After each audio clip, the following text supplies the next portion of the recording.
right, what's up, podcast listeners? We're back, episode number 26 of the What's Up Casselberry podcast. This is Andy and Drew. Welcome, Andy. Hey, Drew, how are you today? I'm doing fantastic, Andy. Can you believe that we're at episode 26? That's a lot. But what's really impressive, and maybe the listeners don't know this is 26 consecutive episodes. So every week we've been able to put out at least 30, sometimes 40 minutes of content. That's a lot of hours already, and it's been a pleasure. It's been a joy, but man, it's been hard work as well.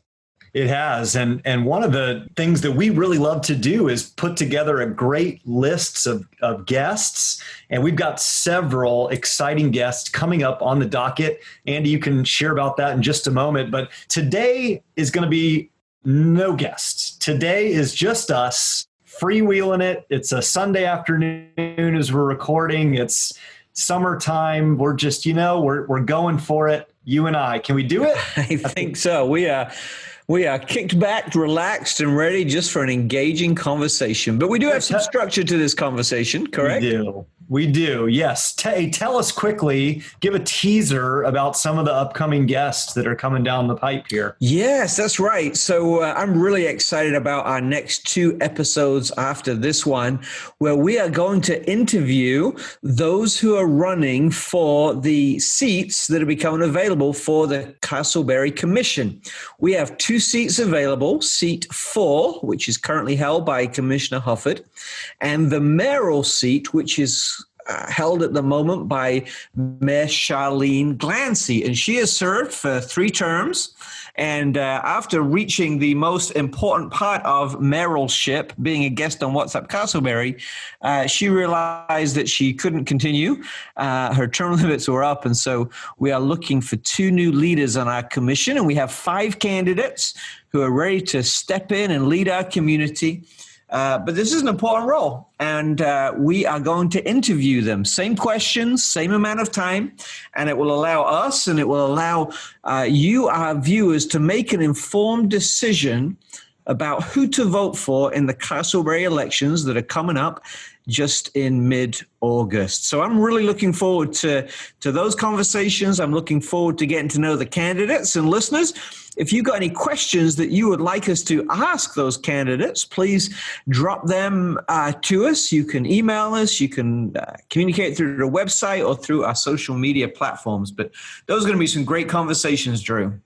That's right, Andy. One of the great things about this medium of podcasting is that we have the privilege of helping facilitate and build some really important bridges from our listeners to the different community leaders and what's going on around town and around our community. And as we've had some conversations already with those running for political office, as well as those conversations yet to happen, I know I am excited about this crop of leaders. We've really got some great folks that are stepping up to lead us as a city of Casselberry kind of into the next chapter of our city's history. I'm looking forward to that.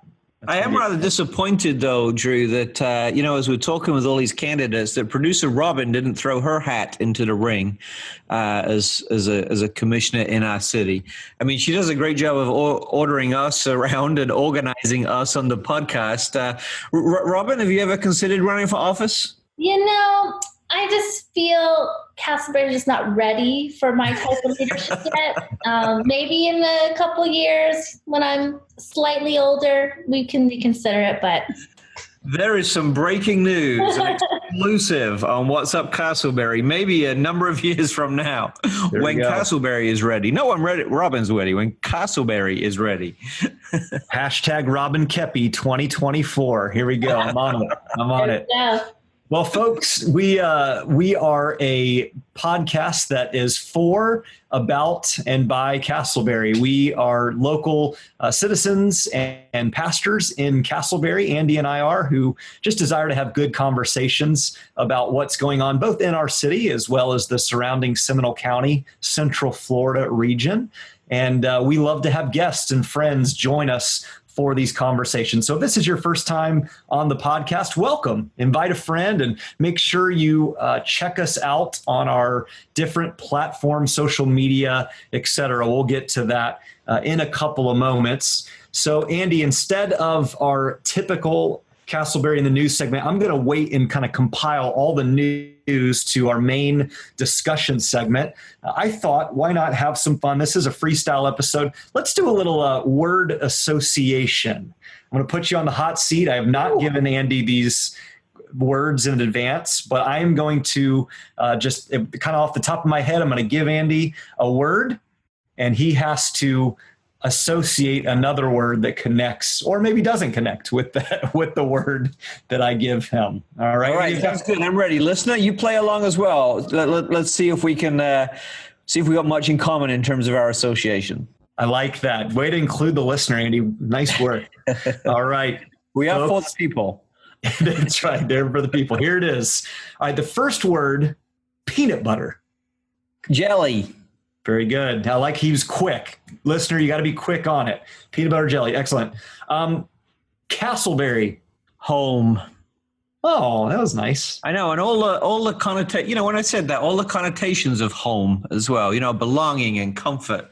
That's good.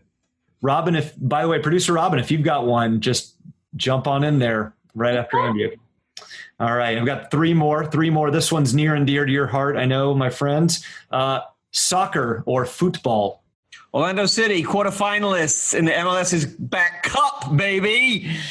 4 games undefeated on a roll. I was chatting with some of the players today, and they said, "Hey, we're in it to win it." And they're missing their families as they're staying in the bubble and struggling a little bit with that. But with each game that goes back, the belief is growing, and they're looking to win it. That wasn't a one-word answer, was it? But that's what I was going to say too.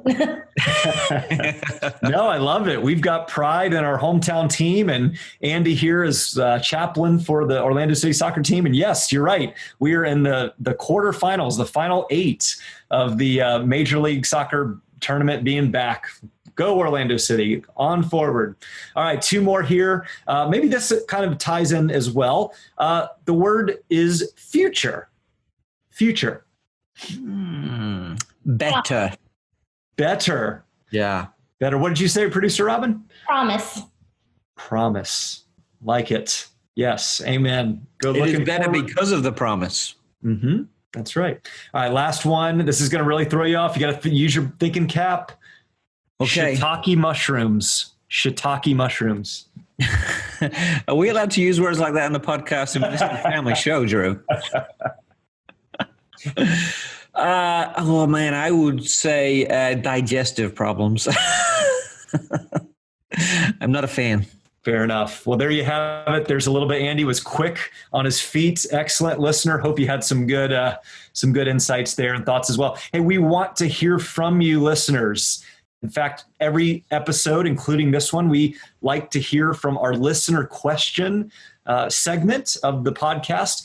Share with us what's going on, what's on your brain, what would you like Andy and I to discuss and dive in and talk about. There's so much going on in the world. We want to hear from you. And so if you have a question or a comment for the What's Up Casselberry podcast, you can post those questions or comments directly on our Facebook page or Instagram page, both titled What's Up Casselberry. Or you can leave a question or a comment in the podcast feed itself. Wherever you listen to podcasts, you can rate and review and leave a comment there. Or you can go to our website, which is www.whatsupcasselberry.com. Check us out. Leave a comment. We like to hear from you. Producer Robin, I believe you have our question of the day for Andy and I. I do. And I do count as a listener because I've listened to you for 26 weeks now. So, and you're still here. I'm still here.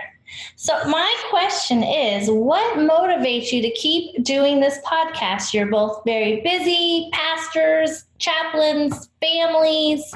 And unless you're not telling me something, I believe you're not getting paid for this. So what motivates you to keep doing this? Yeah, it's certainly not for the money, producer Robin. That's right. I'll go first. I Number one, I just really enjoy Andy and I's sincere friendship.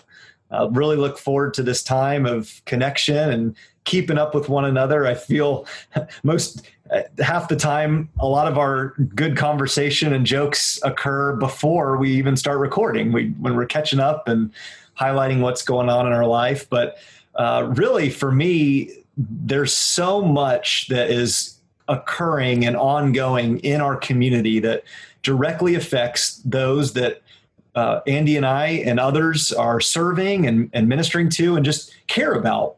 And so what better way than this medium, this weekly podcast, to just highlight and celebrate the things that are being done that are bringing real peace and prosperity to the city, as well as identifying and recognizing those opportunities in which we have to grow and to kind of come together. So I think between celebrating as well as highlighting opportunities, those are what keep me excited and keep me coming back.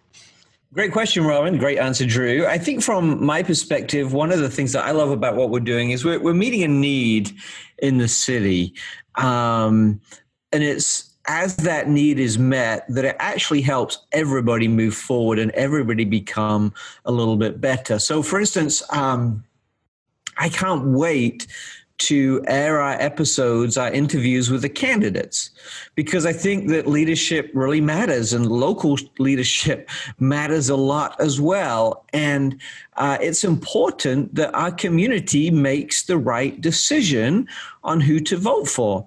And, I got no input into who that is. I hope our listeners will listen and then make their own decision. But we've created a forum where people can make educated decisions, which has to be good for the betterment of our community. Also, my family this past week have been wrestling through the issues of school and what do we do with the kids as we return and things like that. And while we've looked at the options for us and tried to work through the pros and cons for us, it's also been great to go to some of our community and say, hey, what are you doing and why? And we get to learn from each other and we get to create these conversations that allow us to make smarter decisions. So in a small way, I hope that we are bridging the gap, that we are filling the divide, that we are meeting needs that can make our community better.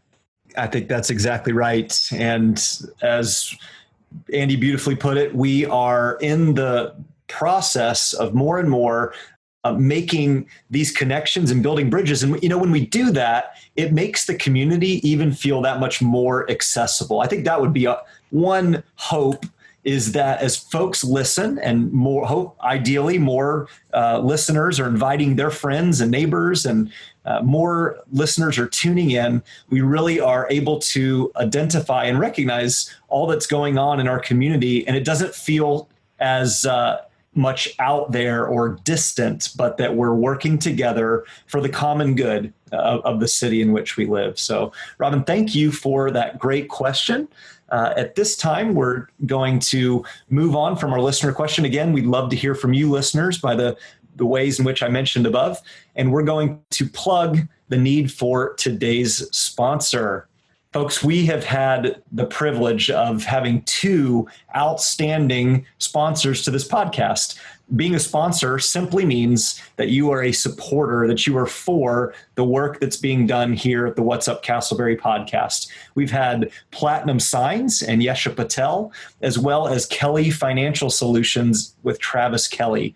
If you have a business, an organization who would benefit from partnering with What's Up Casselberry, you would have the privilege of coming on our podcast as a guest. Andy and I'd love to hear your story as well as about your business. We would love to highlight and accentuate what it is that you are doing for the greater good of Casselberry. Reach out to us. Reach out to us through our Facebook page, Instagram page, as well as our website or podcast feed, all regarding What's Up Casselberry. We would love to partner with you as we seek to better allow our listeners and the larger community to know what's going on in Casselberry. So reach out to us, as we would love to have a sponsor. All right, let's take a quick break and we'll be back with more discussion from Andy, and myself, and producer Robin.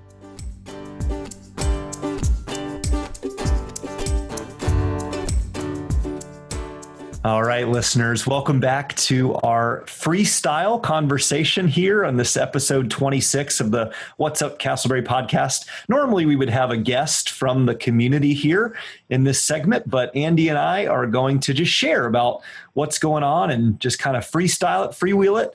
But we've got some awesome, insightful things to share. Andy, this has been quite the year for sure.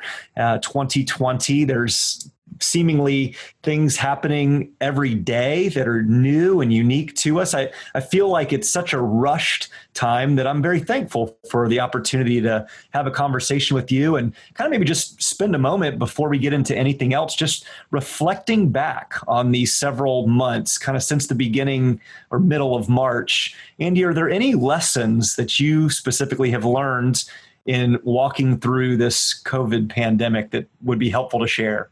Yeah, I think there are hundreds of lessons. Honestly, I'm not sure there's enough time to capture them all. And I think, honestly, it'll probably take us as individuals and us as a society a number of years before we can process all those lessons. I think that this year is going to be one that will be written in the history books. And I imagine that our grandchildren and maybe great-grandchildren will be reading about 2020 when they're in school and when they're kids. Maybe we'll have them come over and they'll sit in our lap and say, "Hey, Granddad, tell us about 2020. And even then, we'll probably be learning some of the lessons. But I definitely think there are some lessons. I think there are lessons on a global scale, on a national level, on a local level, and then, of course, on a personal level as well. One of the learnings on the global level is that we are not in control. We are not in charge. We don't get to determine what happens when. And as much as we'd like to think we are, we're not. And even the best systems and structures that the world has to offer cannot provide us the kind of safety and security that we crave. I think nationally, we need to learn some lessons of communication, of trust, of authority, of vulnerability, of clarity. I think locally, one of the lessons for me, as I've looked around our community, is that in many ways, I'm so grateful for leaders who don't necessarily have the answers, but they're leaders who care and will approach problems in the right way. And because they want what's best for the whole community, and because they're going to address whatever today's problem is in the right way, my confidence has actually increased in our local leaders. So I think there are lessons globally, nationally, locally, but as with everything, perhaps the most important lessons are the ones that we learn personally. I've learned that I love my family. I've learned that some of the priorities that I had in life aren't as important as I thought they were. Some of the tasks that I give myself to on a daily basis are not as essential as I thought they were. I've learned that I'm a little more insecure than I thought I was. I've learned that my daily disciplines and my habits are way more important than I realized as I seek to hang on to them as important stables and structures in an ever-changing world. In some ways, this has been so hard. But in tough times, there is much rich learning to be gained. And so while I'm ready for this struggle, however we're defining it now and today, to be over, I'm really, really grateful for the lessons that I've been able to learn as a person, as a leader, and as someone who cares about our community. What about you? That's a great question. What are some of the things that you've been learning during this time? Yeah, Andy, that was really insightful and frankly when I listen to this podcast later on, I'm going to rewind your particular answers, because I definitely found a lot of my nodding along and agreeing with much of what you learned, for sure.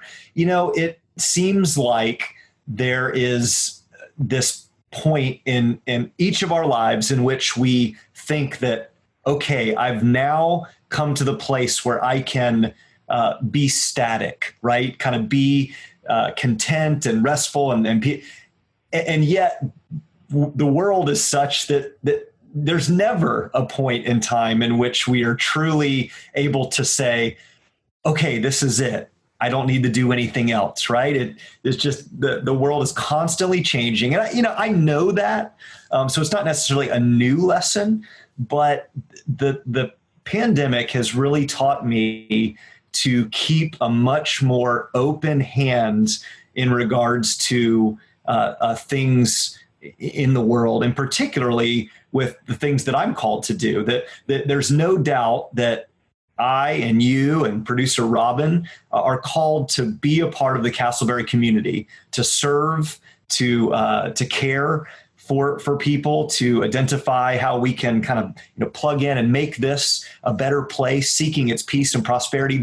That's true, pandemic or no pandemic. But what I've learned is that sometimes the mechanisms and the ways in which we think we can best serve change with the circumstances around us, and that is hard for me, and particularly anyone who likes to be very organized. And I have a paper calendar with a task list that I love to write out, and similar to you, Andy, when you said that when these structures seemingly are thrown out the window, and very much in March and April in particular, it really felt like that. Kind of waking up in the day and not knowing how to move forward and be the man or woman that God has called us to be. But yet I think I've learned that even being open-handed, if I have the main target of what I'm seeking to accomplish, then the way in which it's accomplished can be multifaceted.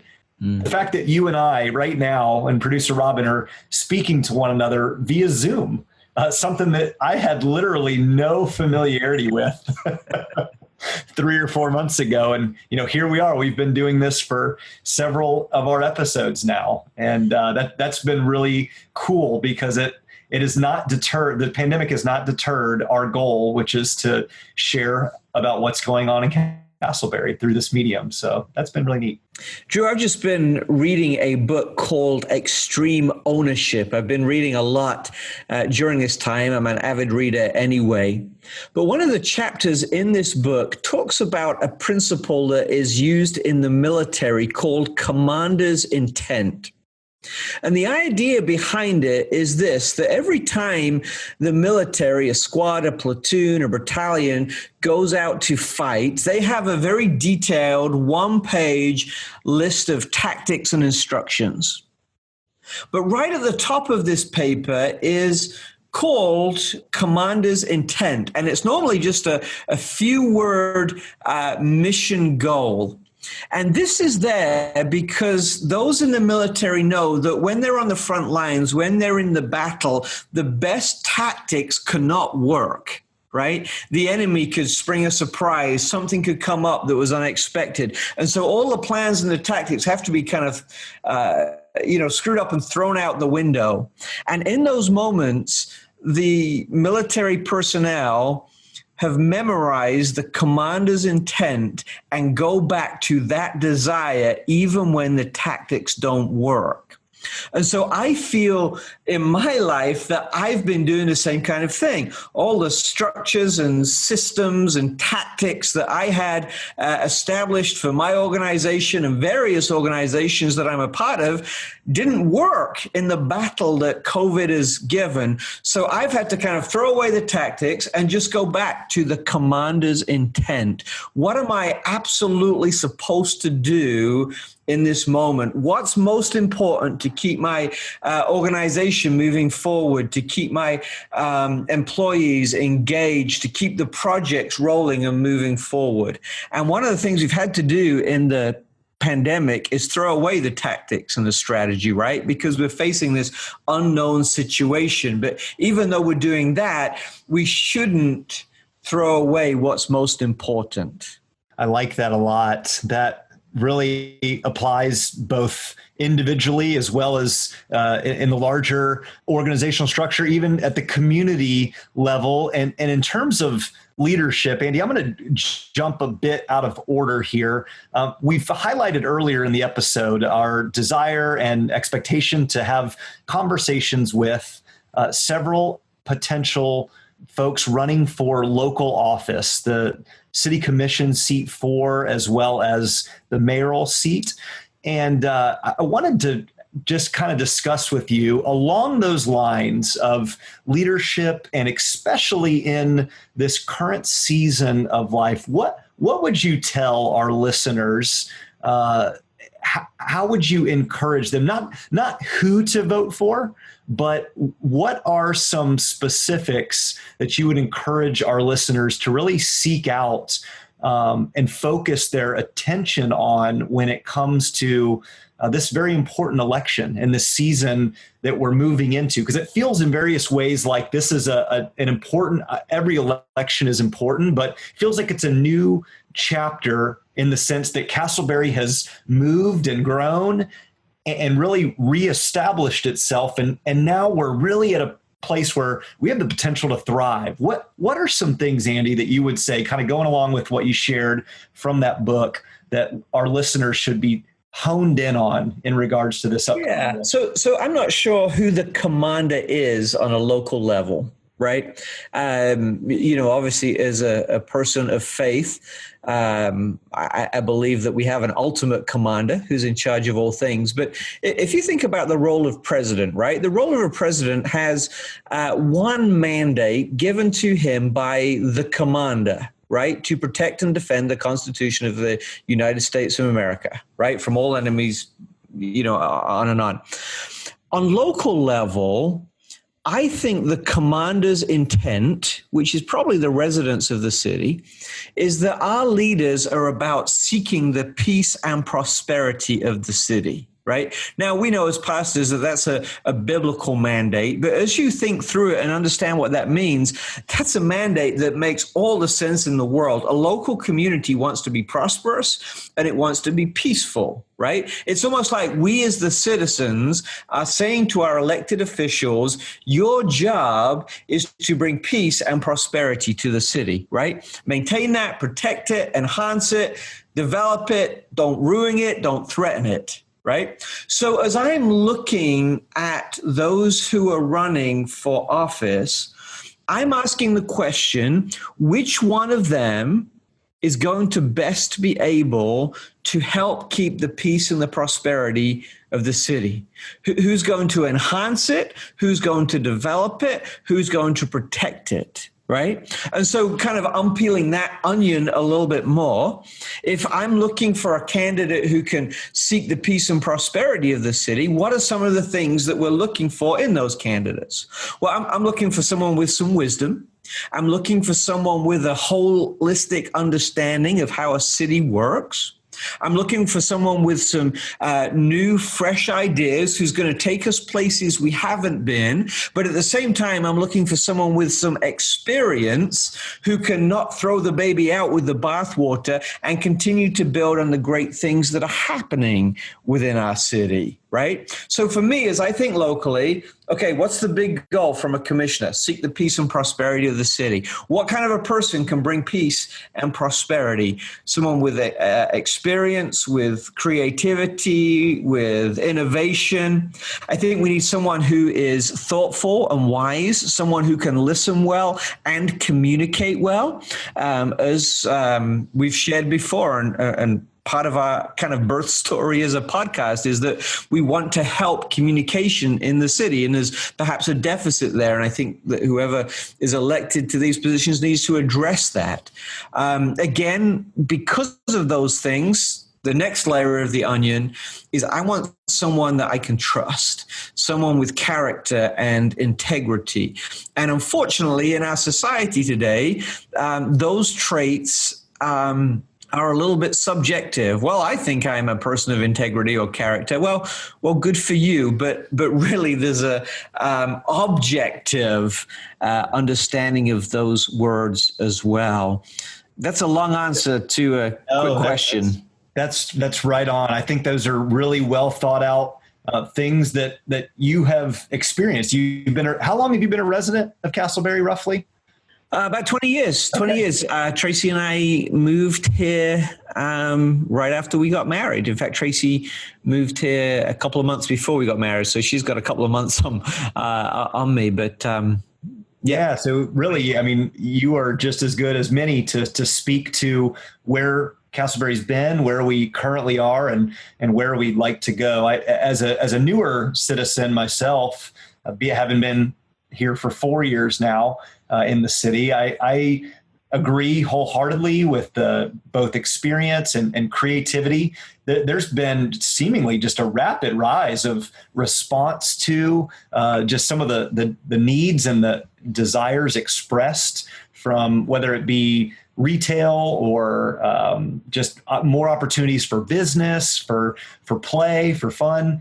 One thing that I find that you didn't mention, but I know you are all about it, is that whoever are elected to these positions, that they, yes, have experience. And part of the reason that I think experience is valued is specifically regarding their willingness to work within a group setting, that these positions are not hired to be independent of the commission as a whole, that our local government in Casselberry is designed for the 5 or 6 individuals to work together with themselves, along with 5 individuals to work together with themselves along with the staff. And so having folks that are of the mindset of kind of what you touched on, going with and in conjunction, the whole, bringing their own unique perspective to the city and what they can offer that's unique specifically to them as a commissioner,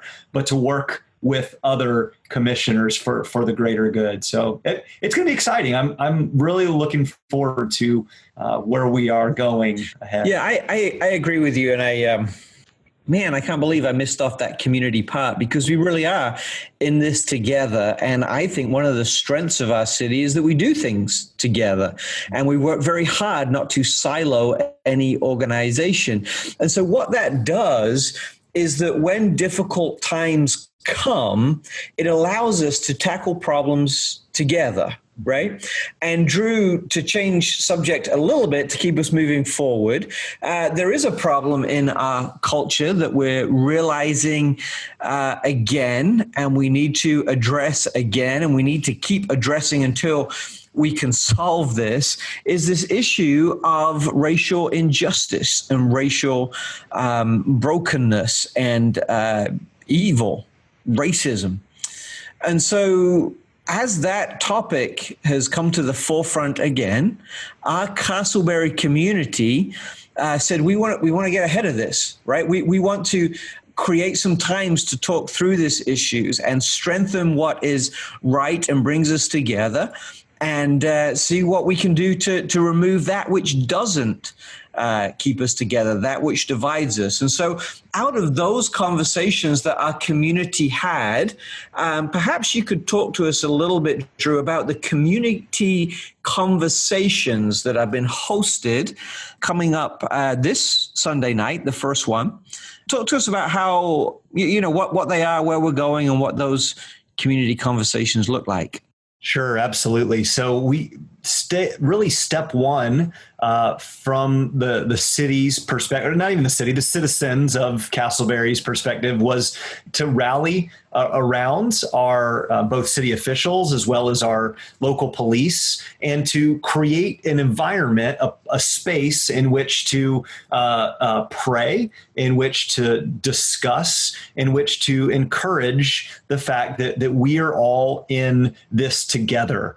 That when it comes to issues like racial reconciliation, this is not a thing that only affects one particular segment of our society, that issues that are brought up that affects negatively or positively one group of people indirectly affect all of us. And so our first step was we had a community gathering and a prayer walk several weeks ago, where about 300 individuals from Casselberry, along with some church leaders, city officials, and the police, kind of walked together as a sign of unity. And so our next step, step 2, this is not the final step, but it's another step on this path, is to create more conversations that allow for education to occur, as well as, I think, not just merely education, but also a common understanding, a coming together. And so 3 Sunday nights in August 2nd, August 16th, and August 30th. And these details are on Facebook if you search Casselberry Community Conversation.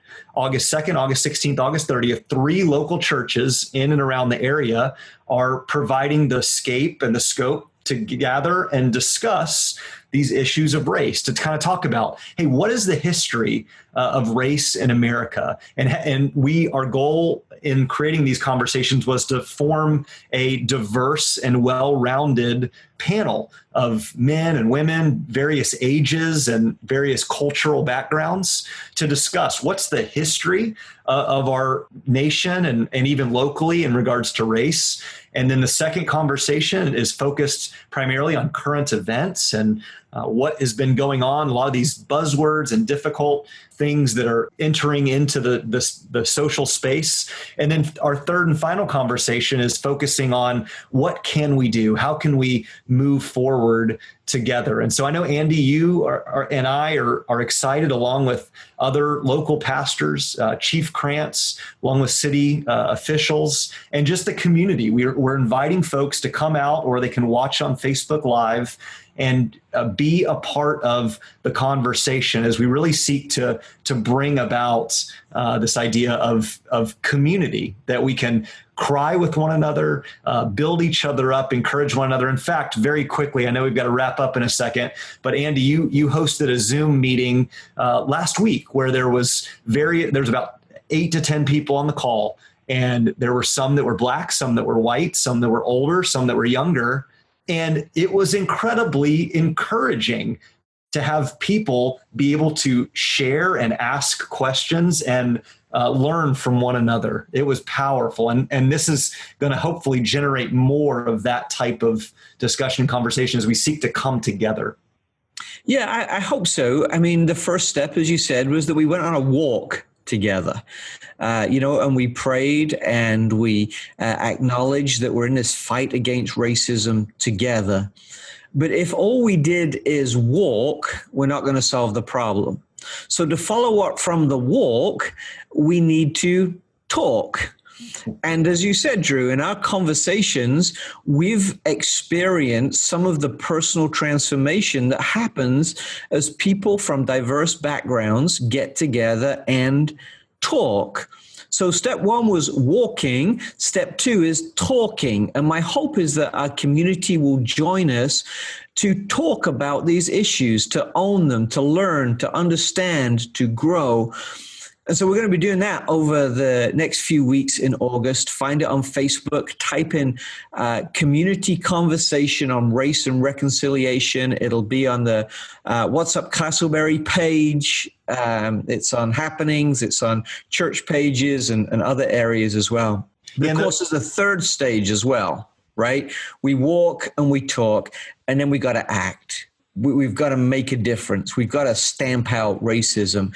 But we can't do that until we've said, hey, we want this together.